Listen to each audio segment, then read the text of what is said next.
Shortly after defeating Ballas, the man in the wall materializes beside the Lotus's helmet, once again tempting the Tenno to touch it. Giving in, the Tenno is transported back to the place where Lotus was taken by Ballas. Following a shadow through Lotus's chamber and into a portal, he finds himself inside a prison, the very place where Ballas is being held. Despite suffering a fatal wound, Ballas has survived by becoming an amalgam, a grotesque fusion of flesh and machine under Natar's watchful eye. Here, Ballas secretly forges the Paracesis, a weapon designed specifically to destroy sentience. Concealing himself in void form and moving stealthily from cover to cover, the Tenno listens as Ballas curses his supposed savior for transforming him into such an abomination. His gaze avoids the sword, yet through his eyes, Natar observes everything. When the Tenno touches the Paracesis, he receives a vision of a war already in motion and acquires the blueprint for the legendary weapon. However, at that moment, Natar also becomes aware of the Tenno's presence through Ballas's sight. It appears that Ballas, despite his current state, intends to betray his supposed allies. To counter the Tenno's formidable powers, the sentients seek to eliminate their greatest weakness, the void. They compel Alad-V to create amalgams by merging different races, while a towering bird-like sentient known as the Ropa-Lo list enforces strict obedience. In a twisted experiment, Alad-V is forced to unleash his newly constructed amalgams against the Tenno, gathering valuable combat data in the process. The new units are highly formidable as they gained various powers and seemingly lost their weakness to void energy. Determined to disrupt their efforts, the Tenno sets his sights on the Ropa-Lo list. To his surprise, Alad-V supports his mission, hoping to free himself from the looming threat of the Ropa-Lo list's oversight. The battle unfolds high above the volatile, gas-filled expanse of Jupiter, where the colossal sentient is ultimately defeated. This victory, however, prompts Natar to intervene. She declares that she is no longer under Orokin manipulation, that she has broken free from the forces that once turned her against her own kind. Now she is ready to resume her mission, ending the war and eradicating the Tenno. The loss of the Ropa-Lo list, it seems, was a calculated sacrifice for the sentients, as they have successfully amassed critical data on their enemy. As tensions escalate into open conflict, Era, believed to be saved by Ballas during the Old War, has returned to the forefront of the sentient attack. He launches a fleet of Murex ships into the Vale Proxima space region. These massive vessels deploy chondrics, towering sentient constructs designed to unleash troops while simultaneously gathering intelligence for the impending war, linking them directly to the Murex network. In response, Little Duck, an operative of Solaris United and ally to the Quills, leads the operation to push back the invasion. Chaos erupts as a three-way battle ensues. The Grineer seek to harvest sentient resources, the sentients fight to secure both territory and crucial data, and the Tenno aim to cripple the fleet before it gains a foothold. A Tenno ground squad intercepts a chondrix, extracting its data before it can be transmitted to the Murex. Meanwhile, another squad pilots a railjack, carving a path through enemy defenses to reach the Murex. There, they upload the stolen data, interwoven with a lethal kill code, directly into the Murex cognitive nexus. The effect is immediate. The Murex ships, living machines akin to the sentients themselves, either flee or are obliterated, ensuring a decisive blow against Era's invasion. Aboard one of the railjacks, with the Paracesis now fully forged, the Tenno carves a path through the colossal sentient space carrier, cutting down enemies as he advances. As he prepares to depart, he stumbles upon a massive red crystal. Upon destroying it, his vision shifts, transporting him to the heart of the sentient mothership, where Natar converses with her brother, Era. Era stands beside Amalgam Ballas, his puppet, bound by a leash. He urges Natar to bring the war to its conclusion, reminding her that she carries the fire of their mother. Symbolically, the sentient mothership itself lies dormant, lifeless, a gargantuan husk awaiting reactivation, a task that only Natar can fulfill. Yet Era claims her memory remains fractured. He asserts that she wrongly recalls destroying him after adopting the guise of the Lotus, betraying her own kind in the process. But both Era and Ballas seek to manipulate her, weaving a false narrative that the Orokin reprogrammed her into the Lotus, twisting her against the Tenno who now wield her power. Conflicted and plagued by uncertainty, Natah hesitates. Era, impatient and determined, forcibly pushes her onto a strange device, ensnaring her within a containment field. Waves of energy pulse outward, forcefully ejecting the Tenno from his vision. In that moment, the mothership stirs, seemingly beginning its reactivation. Although previous sentient incursions have been repelled, they continue to evolve, adapting their strategies with newly designed units. Among them are the Orphics, an advanced iteration of the Chondrix, now deployed across the system. These formidable constructs wield specialized energy pulses capable of severing transference, completely cutting Warframes off from their operators. Fortunately, the necromechs of Deimos remain immune to this attack, making them the only viable combatants against the growing sentient threat. As the Tenno fights back, Natah reveals her hand in the conflict. She was the one who taught the Orphics how to disable Warframes. Even as the Tenno struggles to comprehend whether the Lotus is truly gone, a cryptic transmission reaches them. Hidden within its code is a shocking message. "I am dying." Although the Allied forces managed to hold off the sentient attacks thus far, the main fleet has not been deployed yet. Murex carriers continue their invasion, deploying forces onto every planet. What began as isolated skirmishes soon shifts into an all-out war, engulfing the entire system in chaos. Amid the destruction, Ballas and Era move forward, preparing to execute the next phase of their plan. The new war has begun. The Sol system plunges into chaos as a relentless fleet of Murex ships lays waste to every planet. On Earth, in the plains of Eidolon, the Grineer struggle against the overwhelming might of the sentients. Amid the carnage, a determined Grineer soldier, Carl 175, fights his way through the battlefield, armed with his assault rifle, machete, and incendiary grenades. His mission: destroy the Chondrix, which continues shooting down approaching aircraft. Under Vey Heck's supervision and lead, amidst the wreckage, Carl discovers a powerful bomb.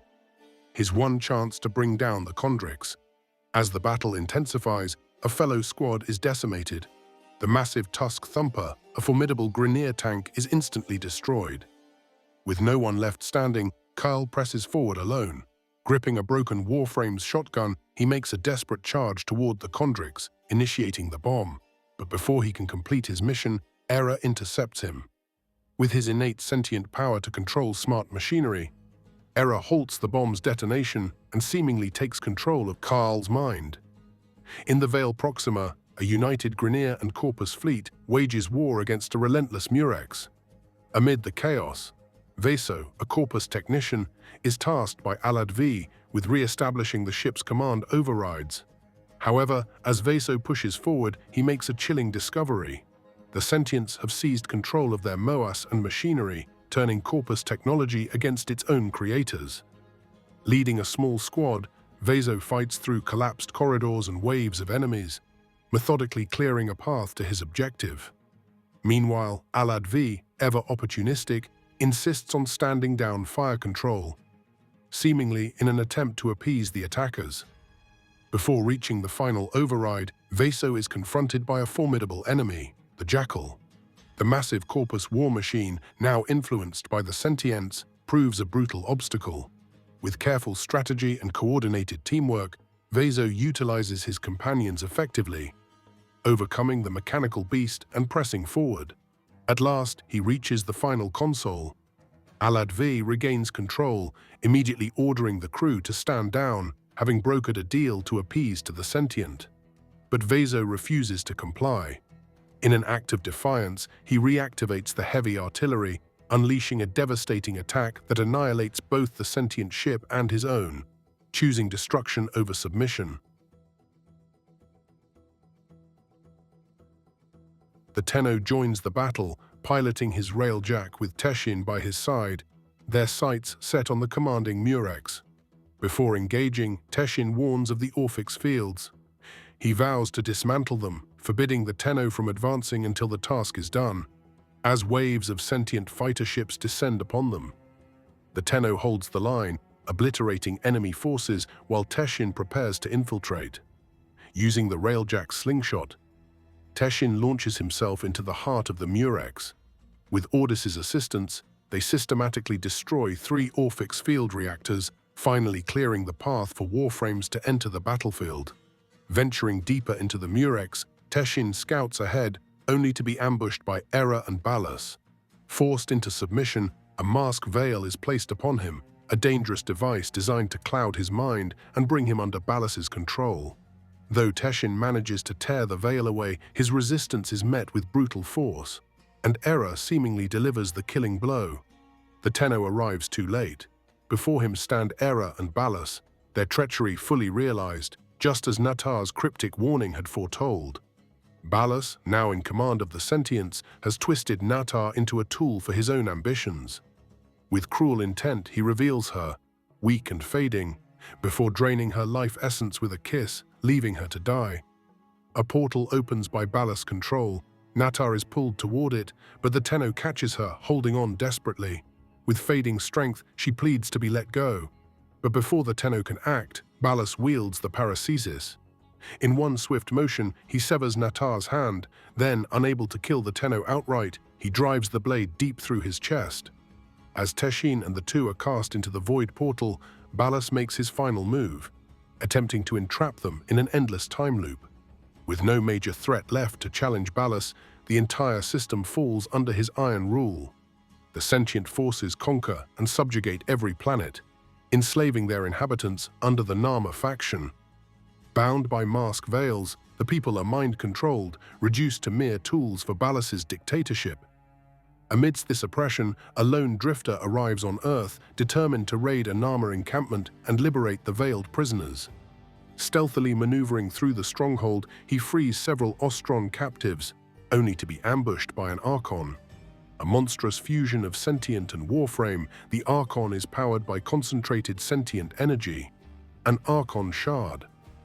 Outmatched, the drifter barely escapes, reaching his ship just in time. Back in a safety, the drifter somehow manages to recover Nattar from the time loop. Though she is barely alive, her body almost entirely missing. The life essence Ballas stole from her must be restored quickly, or she will vanish completely. As the drifter is revealed to be an older version of the Tenno, stripped of void powers, he sets out with Ordis to infiltrate a mask veil factory in the Orb Valleys. There, they steal a Nama ship, allowing them to move freely through the system.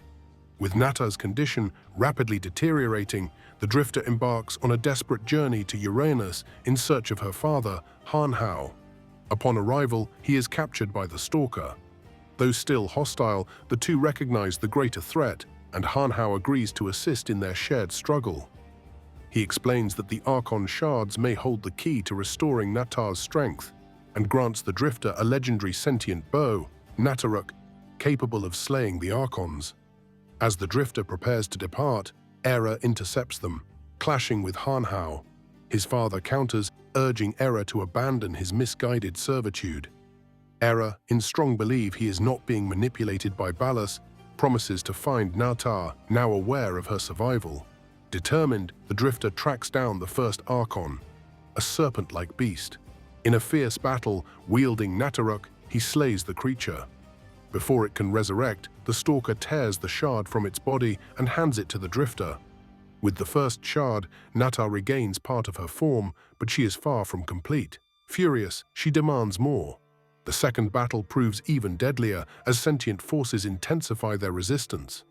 After much struggle, the drifter retrieves a second shard, granting Nattar enough strength to reclaim some of her power. Yet, she does not recognize the drifter as the true operator, his lack of void abilities distorting her mind.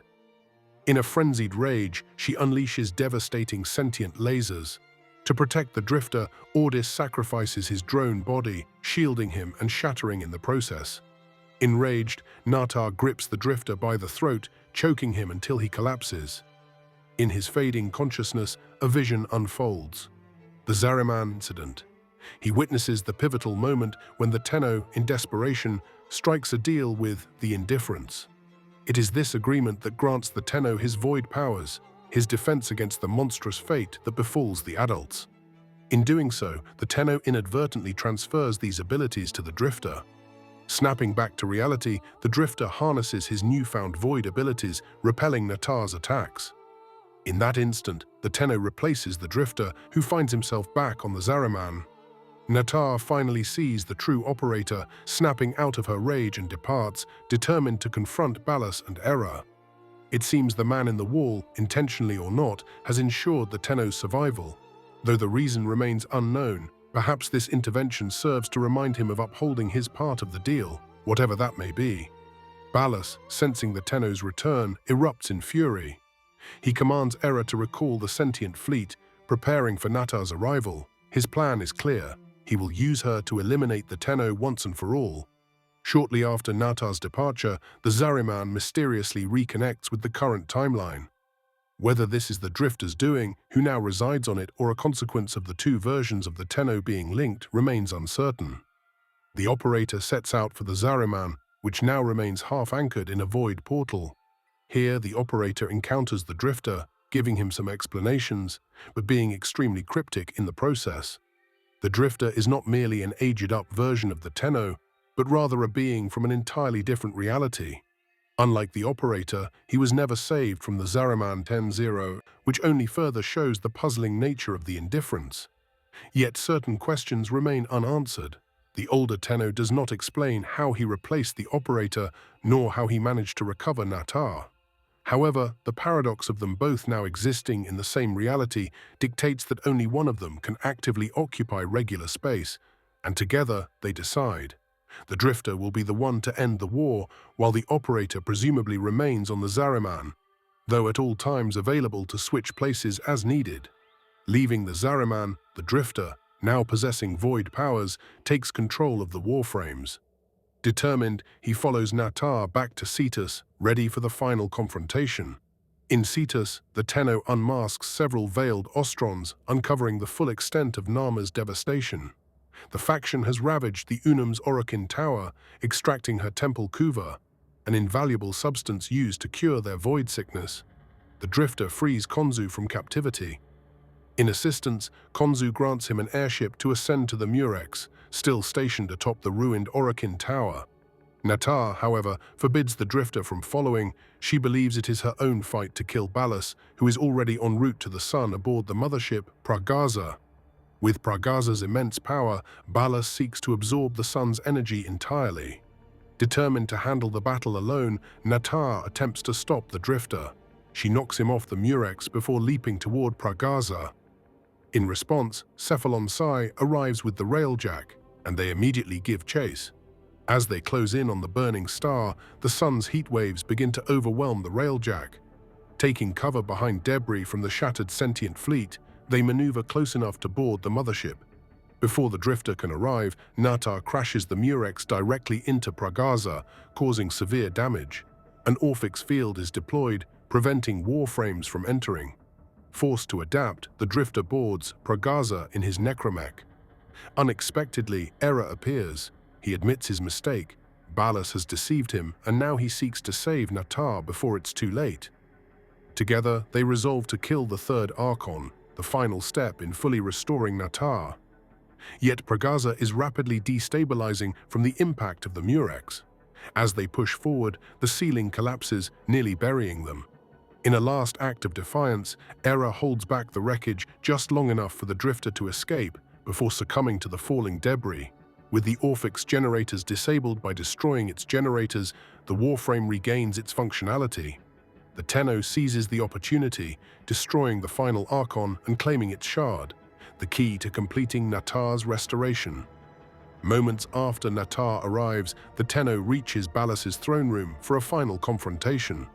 As the ship crumbles and the sun is drained of its energy to restore Pragaza, Ballas opens a massive void portal. His plan is clear. He intends to escape to the Tau system, leaving the Origin system in ruin. Ballas turns his wrath on Natah, attacking her with relentless force. But before he can finish her, the Tenno intervenes, saving her from the onslaught. In the struggle, the Tenno is thrown to the ground, losing the Archon shard. Seizing the opportunity, Ballas absorbs it, gaining newfound power, enough to take full control on Natah. With her will subverted, Ballas commands Natar to turn against the Drifter. However, the Drifter fights back, deflecting her attacks toward Nama control discs. Each shattered disc weakens Ballas's influence over her. When the last disc falls, Natar breaks free, launching an assault on Ballas. But he is still too powerful. In a ruthless move, he seizes the Tenno's paracesis and drives it through Natar's heart. Seconds before decapitating her, the Drifter forces a mask veil onto Ballas, immediately trapping him in a trance. Now helpless, Ballas succumbs to illusion. Seeing the true Margulis alive once more, she beckons him, pleading for his affection. Bewitched, he kisses her, only for Natar to drain his life essence and the Archon energy. Empowered, she rises in her new form, the Radiant Lotus. Ballas is finally dead, yet the Void Portal remains unchecked, reaching critical mass as it expands uncontrollably. With her newfound strength, Lotus struggles to close it. Then, from the depths of the portal, the man in the wall emerges, an immeasurable, towering entity, dwarfing even the sentient mothership. This impossible being seems unfazed by the sun's solar flares or the Lotus' new powers.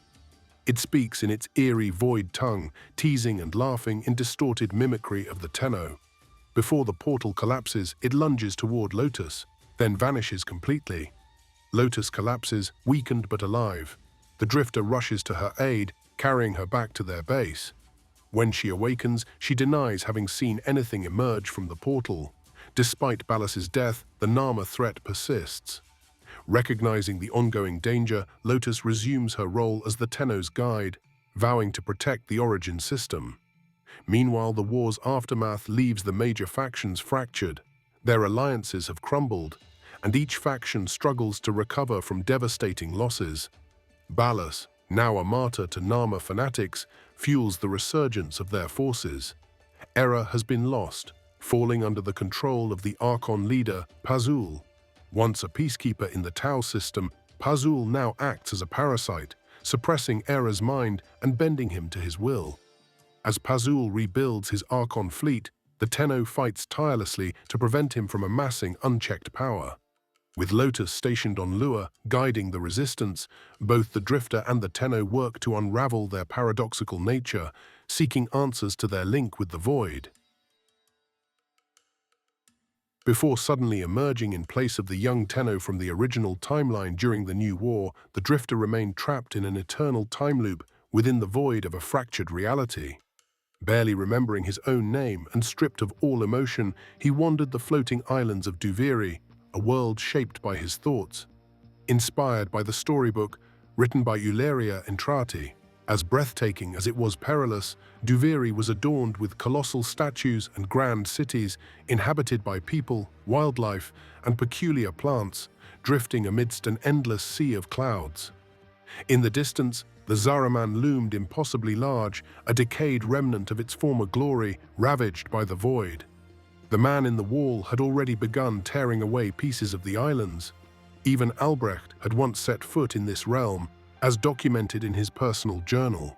Before Duviri became cruel and twisted, it had been a vast playground for a lost Tenno of the Zariman, one who had never been saved by the man in the wall's bargain and thus never received its powers. Instead, the Tenno remained trapped in the void, a space infinitely malleable by thoughts and emotions. In his solitude, he conjured a living world filled with companions, among them Dominus Thrax, the ruler of Duviri. Once the Drifter's closest friend, Dominus had since become an unpredictable and ruthless sovereign, wielding the power to reset the realm's time by a single day. He used this ability to repeatedly punish the Drifter, executing him whenever he attempted to escape, having long since outgrown the fabricated story that kept him imprisoned. On the eve of yet another execution, the Drifter was pierced by a ghostly version of the paracesis, just as the Tenno had been before. In that moment, the severed hand of Natar, cut off by Ballas, crashed onto Duviri. It bound itself to the Drifter, freeing him from his captors and granting him strange new abilities. Armed with the executioner's pistol, he followed the hand's guidance through harrowing encounters with void-twisted skeletal Dax soldiers and a terrifying aura worm, a colossal biomechanical serpent of Orokin design. With the aid of a flying steed, the Drifter reached a portal leading to a hidden cave, safely beyond Dominus's gaze. Within, he discovered 3 Warframes, alongside weapons and tools prepared for battle.